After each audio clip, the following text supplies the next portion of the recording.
უცხო ქვეყნის მოქალაქეების მიმართ კანონის გამკაცრების საკითხს განიხილავს პარლამენტი ევროპასთან ინტეგრაციის, საგარეო ურთიერთობათა და ჯანმრთელობის დაცვისა და სოციალურ საკითხთა კომიტეტების ერთობლივ სხდომაზე.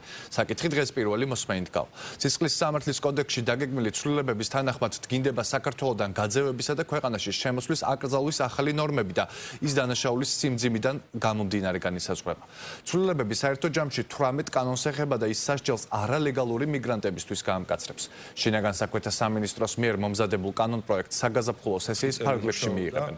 ცვლილებები განხილვის და შეფასებების თემაა ქართულ პოლიტიკურ სპექტრში.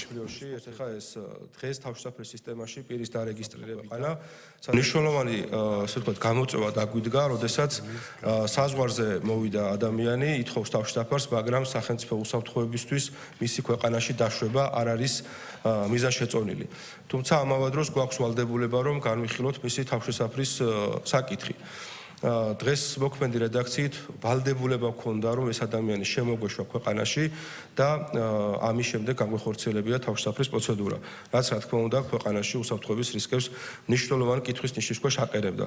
სწორედ ამიტომ საერთაშორისო პრაქტიკის ანალიზის შედეგად შემოგვაქვს ახალი მექანიზმი, რომელიც გულისხმობს, რომ ქვეყანაში შემოშვების გარეშე საზღვარზე მოხდეს თავშესაფრის პროცედურის განხილვა, მაქსიმალური ვადა არის 28 დღე, რომელშიც უნდა ამოიწუროს 28 დღე, რომელშიც უნდა ამოიწუროს ეს პროცედურა და ამ 28 დღეში მათ შორის შედის სასამართლო განხილვის პროცედურები. გასული წლის ბოლოს და მიმდინარე წლის დასაწყისში საზოგადოება კარგად ადევნებდა თვალს, თუ როგორ მონაწილეობდნენ არაერთი უცხოელი ქვეყანაში იმ მასიურ დესტაბილიზაციაში, რომელიც რეალურად ქვეყანაში ძალიან მძიმე მოვლენებს ისახავდა მისდად.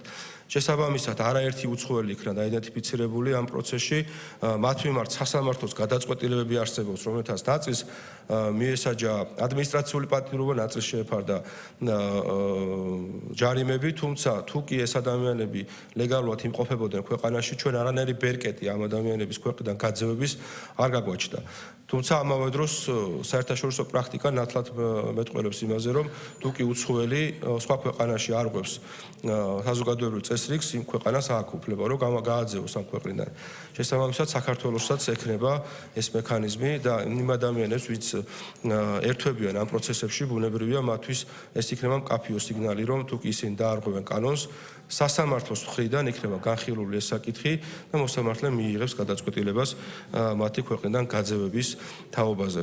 პარლამენტის შენობაშიც კი დავაკავეთ რამდენიმე უცხოელი, რომელიც შემოიჭრა იმ აქციების დროს და ბუნებრივია ასე დროს ქვეყანას უნდა ქონდეს ეფექტური მექანიზმები.